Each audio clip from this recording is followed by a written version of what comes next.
সদায় আমি আমাৰ নিজৰ বা পাকঘৰৰ হওক বা ঘৰুৱাই হওক সেইবোৰ কিবা বস্তু আনিলে সেইবোৰহে আমি কেমেৰাৰ সন্মুখত দেখাওঁ।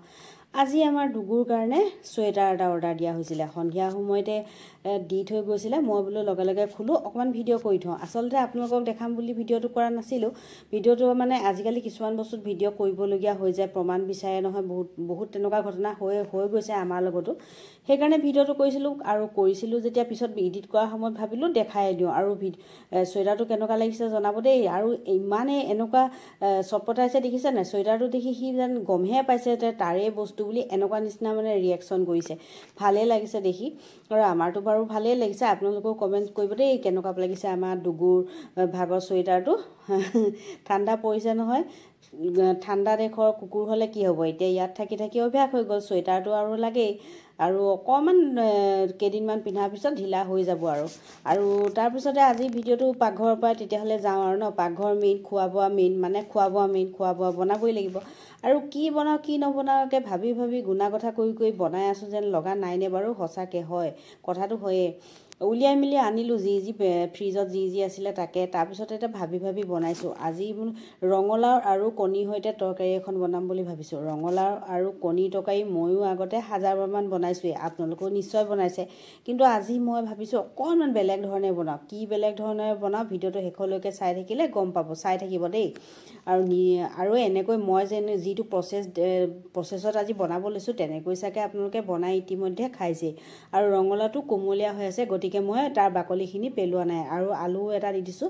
এতিয়া ধুনীয়াকৈ ধুই পখালি লৈ পেলাই কুকাৰত দি আৰু লগতে কণীও একেলগতে বইল কৰিম। মই 3টামান একদম মানে ৰঙালাওখিনি আচলতে মই কি কৰিব বিচাৰিছোঁ জানেনে, ৰঙালাওখিনি আজি একদম বইল কৰি একেবাৰে দাইলৰ নিচিনা কৰি পেলাবলৈ বিচাৰিছোঁ। তেনেকৈ বনাই খাই চাওঁচোন বোলো কেনেকুৱা লাগে। আৰু সঁচাকৈ বনাই মেলি খাই বৈ লৈ তাৰপাছতহে আপোনালোকক মই ভিডিঅ'টো মই নালাগে সকলোৱে তাৰপাছতহে আপোনালোকক ভিডিঅ'বোৰ দিয়া হয়। খাবলৈ সঁচাকৈ বিৰাট ভাল লাগিছিলে দেই। যদি খোৱা নাই এতিয়ালৈকে এনেকৈ এবাৰ নিশ্চয়কৈ বনাই খাই চাব বুলি আশা কৰিলোঁ। আৰু বনাইছিলোঁ মই ৰাতি, আৰু পাছদিনাখনলৈ যে এচামুচো বাকী নাথাকিলে। আৰু মোৰ ৰেচিপিবোৰ বনোৱাৰ পাছত ভাল হৈছে নে বেয়া হৈছে মই সেনেকৈয়ে জোখোঁ মানে, আৰু কাকো সুধি নাথাকোঁ কেনেকুৱা লাগিছে বুলি পেলাই ঘৰত। আৰু এতিয়া কেৰাহীখন পাতি দিলোঁ, ইফালে তেল দি দিলোঁ, মিঠাতেল, আৰু তাৰপিছত এচিকুটকৈ নিমখ আৰু হালধি দি কণীকেইটা অকণমান ৰঙচুৱাকৈ ভাজি ল'ম। আৰু এয়া কণীখিনি ভাজি আছোঁ। আৰু আপোনালোকে মোৰ ভিডিঅ'বোৰ চাই কেনেকুৱা পায় জনাব আকৌ কমেণ্টৰ জৰিয়তে। আৰু কোনে ক'ৰ পৰা চাই আছে মোৰ ভিডিঅ'বোৰ তাকো কেতিয়াবা মাজে মাজে সময় সুবিধা মিলিলে জনাবচোন। আজিকালিতো সকলোৱে ব্যস্ত, সেইকাৰণে ক'লোঁ। আৰু এয়া কণী ভাজি হৈ গ'ল ইতিমধ্যে। তাতে মই পিঁয়াজখিনি দি দিলোঁ। পিঁয়াজখিনি যে একেবাৰে ৰঙচুৱা হোৱালৈকে ভাজি নাথাকোঁ আকৌ দেই। আৰু এয়া পিঁয়াজখিনি অকণমানহে ভাজিছোঁ, যিহেতু তেল গৰম হৈ আছে, মাত্ৰ অকণমান স্লাইড ভাজিছোঁ। আৰু এতিয়া সেই পিঁয়াজ ভজা হৈ গ'ল। এতিয়া ইয়াতে হালধি আৰু জলকীয়া দি দিম। মই গুড়া জলকীয়া গুড়ি, মই কাশ্মীৰ ৰেড চিলিটোহে দিছোঁ দেই, অকণমান কালাৰ হ'বৰ কাৰণে দিছোঁ, বাকী বেলেগ নাই। পিছত মই কেঁচা জলকীয়া দিম, আপোনালোকক দেখাই যাম বাৰু, চাই থাকক। আৰু এয়া জলকীয়া দিয়াৰ সময়ত বা হালধি দিয়াৰ সময়ত একদম গেছটো ল' ফ্লেমত আছে। আৰু এয়া দেখিছেনে, মই দাইলৰ নিচিনাকৈ একদম এনেকৈ মানে সিজাই পেলাই বনাম বুলি ভাবিছোঁ, মানে ট্ৰাই কৰি চাইছিলোঁ বুলি কৈছিলোঁ যে, সেয়া। তাৰপিছতে এয়া বাকলিখিনি কোমলীয়া হৈ থকাৰ কাৰণে বাকলি একদম পূৰা ধুনীয়াকৈ গলি গ'ল। আৰু এয়া ধুনীয়াকৈ এতিয়া মই মিক্স কৰি দিছোঁ অকণমান। আৰু তাৰপিছতে মেইন টেষ্ট, যিকোনো ৰেচিপি, যিকোনো তৰকাৰী ভাজি চব্জি মেইন বস্তু নিমখ, গতিকে নিমখটো দি দিলোঁ জোখমতে। আৰু তাৰপিছতে এয়া মেইন বস্তুটো দেখিছেনে, এয়া হৈছে নহৰু আৰু এয়া কেঁচা জলকীয়া। আৰু নহৰু আৰু কেঁচা জলকীয়াখিনি থেতেলিয়াই পেলাই, আৰু নহৰু কেতিয়াবা এনেকৈ আপোনালোকে দি চাবচোন, মানে তেলত নিদিয়াকৈ এনেকৈ কেঁচাকৈ অকণমান বইল কৰাৰ সময়ত বৰ ধুনীয়া এটা সোৱাদ আহে। তাৰপিছতে গৰম মছলা অকণমান দি দিলোঁ, আৰু গৰম মছলা ঘৰত পিছা গৰম মছলা দেই।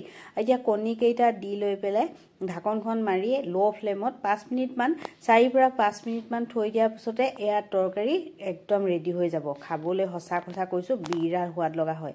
আৰু মই পিছে আজি ৰুটি খাবলৈ মন গ'ল, গতিকে ৰুটিয়ে বনাই ল'লোঁ নিজৰ কাৰণে দুখন, আৰু ৰুটিৰ লগতে খালোঁ, খাই বিৰাট ভাল পালোঁ।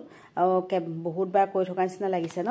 আৰু এয়া আমাৰ তৰকাৰী ৰেডি। বাকী ঘৰত সিহঁতক ভাতৰ লগতে খালে সিহঁতি, আৰু মইহে মাত্ৰ ৰুটিৰ লগত খালোঁ। গতিকে ৰেচিপিটো আৰু শ্বেয়াৰ কৰিলোঁ, ভাল লাগিলে যিহেতু খাই নিজৰ সোৱাদ লাগিলে, সেই গতিকে আপোনালোকলৈ শ্বেয়াৰ কৰিলোঁ। কেনেকুৱা পালে একদম নিশ্চয়কৈ জনাব দেই। যদি এতিয়ালৈকে এনেকৈ খাবলৈ কোনোবা বাকী আছে তেতিয়া, আৰু যিসকলে খাইছে আপোনালোকে কেনেকুৱা পায় এনেকৈ খাই তেওঁলোকেও জনাব। আৰু মোৰ ভিডিঅ'টো কোনে ক'ৰ পৰা চাইছে সেইটোও জনাব। আৰু যদি ফেচবুকত চাই আছে তেতিয়াহ'লে পেজটো ফ'ল' কৰি থৈ যাবলৈ নাপাহৰিব। আৰু যদি ইউটিউবত চাই আছে তেতিয়াহ'লে চেনেলটো ছাবস্ক্ৰাইব কৰি দিব। আৰু দুইটাতেতো একেই নামতে আছে, ৰঞ্জনাছ ব্লগ বুলি। তেতিয়াহ'লে এয়া আৰু চাই থাকিবচোন।